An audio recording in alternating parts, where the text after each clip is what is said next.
Sabe aquela ideia que a gente tem do sistema imune como se fosse um exército, com soldados, quartel-general, tudo pronto para atacar invasores?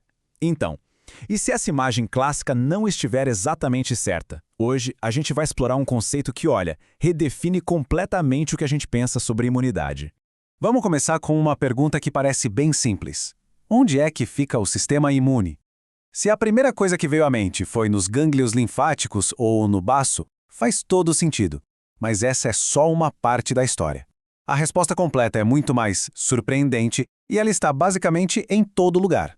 Para entender essa nova ideia, o nosso caminho vai ser o seguinte. Primeiro, a gente revisita a visão clássica desse exército, depois vamos conhecer uns jogadores bem inesperados que não se encaixam nesse modelo, aí a gente descobre os dois modos de operação da imunidade, vira a hierarquia de cabeça para baixo, vê o que acontece quando o sistema falha e no final a gente chega a uma nova definição de imunidade. Ok, vamos lá. A visão clássica, aquela dos livros, né? Ela organiza o sistema imune em órgãos e células bem especializados, quase como uma força militar mesmo, com uma estrutura super clara. A ideia tradicional é que a ação principal acontece nesses lugares: linfonodos, baço, timo.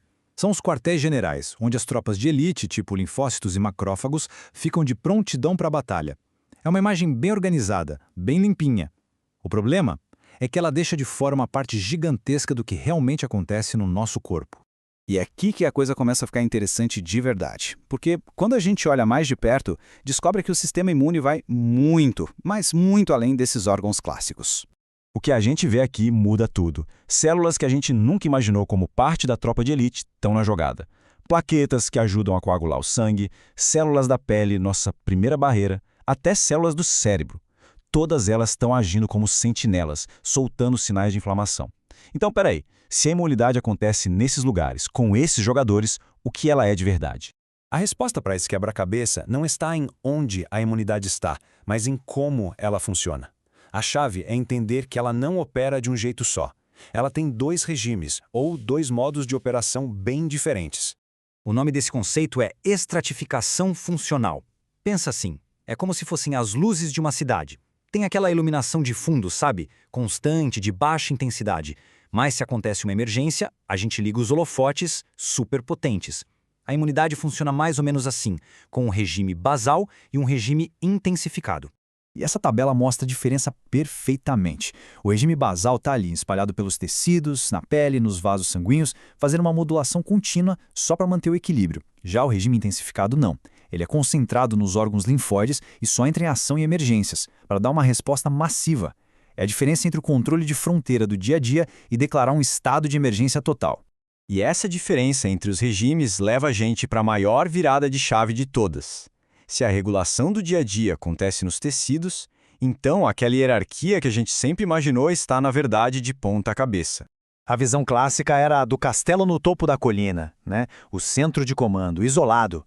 Mas a nova perspectiva mostra que a verdadeira ação está acontecendo lá embaixo, na vila, nas fronteiras. Os tecidos é que são o centro da imunidade cotidiana. E o castelo, bom, ele é só um amplificador.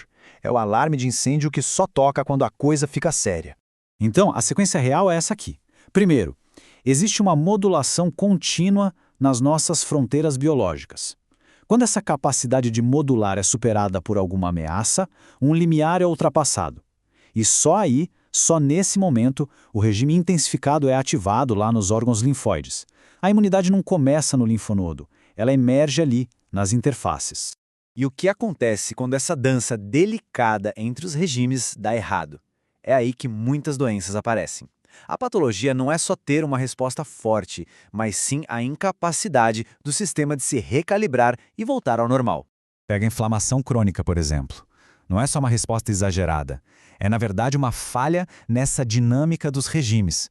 É um estado de emergência que deveria ser temporário, mas que ficou travado no modo ligado.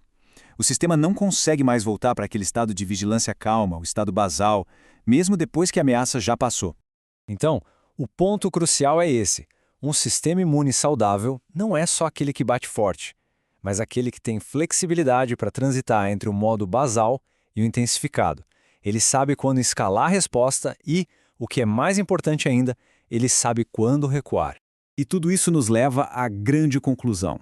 Se a imunidade está em todo lugar, da pele ao cérebro, operando em diferentes níveis, então ela não pode ser só um sistema isolado, ela é algo muito mais fundamental. Ele se torna, como a fonte resume de forma brilhante, uma dinâmica distribuída de gestão de fronteiras biológicas.